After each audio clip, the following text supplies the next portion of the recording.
Bismillahirrahmanirrahim. Assalamualaikum warahmatullahi wabarakatuh. Saya Desi Susilawati akan mempresentasikan bagian akhir dari eksperimen yang akan dilakukan. Nah, untuk yang pertama ada rumusan masalahnya, yaitu bagaimana mensimulasikan praktikum larutan penyangga dalam darah dengan media pembelajaran multimedia interaktif Baper InBlood yang berorientasi multirepresentasi. Yang kedua, bagaimana menganalisis mekanisme larutan penyangga di dalam darah. Selanjutnya ada alat yang digunakan, yang pertama laptop, yang kedua multimedia interaktif Baper InBlood. Nah, untuk perubahan variabelnya yaitu pada variabel bebas di jurnal itu berupa materi asam basa. Nah, untuk produknya itu materi larutan penyangga. Untuk variabel kontrol pada analisis jurnal, simulasi interaktif materi asam basa berdasarkan multiple representasi. Nah, sedangkan untuk produk yang akan dibuat itu simulasi interaktif mekanisme larutan penyangga dalam darah. Nah, untuk variabel terikatnya yaitu berupa simulasi interaktif.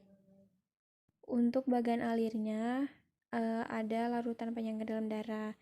Nah, langkahnya buka aplikasi multimedia interaktif Baper InBlood di laptop.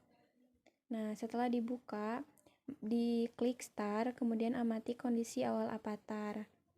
Nah, kemudian avatarnya diklik dan amati pergerakan avatar dan fitur pada media sampai kondisi avatar pingsan. Nah, klik avatar yang pingsan, kemudian amati mekanisme larutan penyangga dalam darah dalam penyakit asidosis metabolik secara submikroskopik. Kemudian untuk penjelasannya, klik explanation dan pelajari. Nah, nanti mekanisme larutan penyangga dalam darah akan teranalisis. Nah, di sampingnya terdapat flowchart yang dibuat berdasarkan produk yang akan dibuat. Yang pertama itu ada start, kemudian ada avatar. Nah, avatarnya itu akan menunjukkan pH darah. Nah, ini sebagai kondisi awal.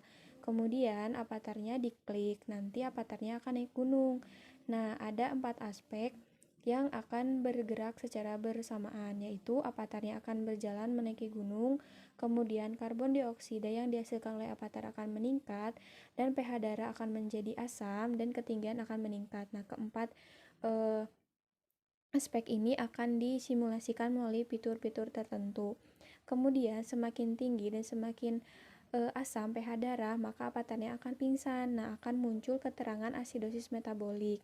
Nah, ketika avatarnya diklik, maka akan muncul mekanisme larutan penyangga dalam darah dalam penyakit asidosis metabolik tersebut secara submikroskopik. Kemudian nah, itu berupa simulasi interaktif ya.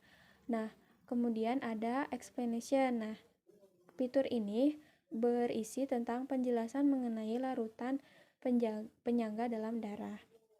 Terima kasih atas perhatiannya. Mohon maaf atas segala kekurangannya. Sekian presentasi dari saya. Wassalamualaikum warahmatullahi wabarakatuh.